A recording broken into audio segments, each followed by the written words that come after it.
நான் இன்கம் டேக்ஸில் வேலை செய்யும்போது ஒரு நல்ல கிறிஸ்டியன் ஆஃபீஸர் இருந்தார்.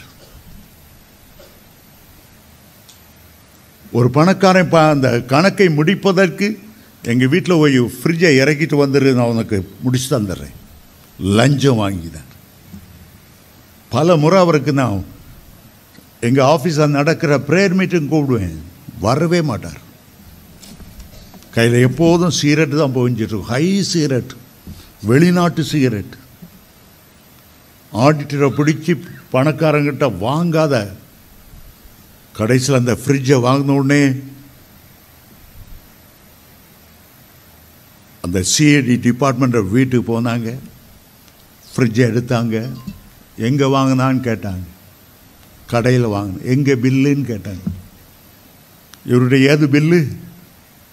அந்த பணக்காரன் தான் பில்லை கட்டினது. அவன் சொன்னாங்க, இந்த பில்லு தான், நீ வாங்கலை, நீ நான் வெளியே போறீங்களா, நான் அரெஸ்ட் பண்ணி ஜெயிலில் போடவா. ரிசைன் பண்ணிட்டார்.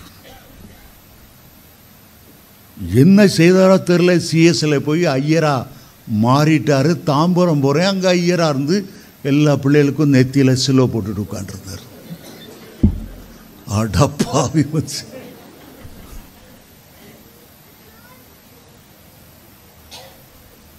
நான் அந்த சர்ச்சில் ப்ரீச் பண்ணுறேன். இவர் அந்த சர்ச்சில் ஐயர். எங்கள் வீட்டுக்கு வாரீங்களான்னு கேட்டார். வாரேன்னு சொன்னேன்.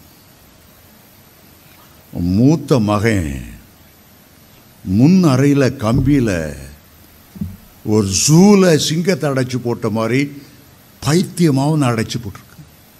நல்லா காலேஜ் போயிட்டு இருந்த பையன், நல்லா படிச்சுட்டு இருந்த பையன், சாபம். ஒரே நிமிஷத்தில் அவனை பைத்தியக்காரனா மாற்றிட்டு வாழவே முடியல. எனக்கு இன்னைக்கு அது கண்ணு முன்னால் நிற்கிறது. அதை உரிமை கொண்டு அந்த முன் அறையில் கம்பிகளுக்கு வெளியே பெரிய பூட்டு போட்டிருக்கு. வயலண்ட். சாதாரண மைல்டு பேய் இல்லை, தேவனால் அனுப்பப்பட்ட பயங்கரமான சாபம் அது.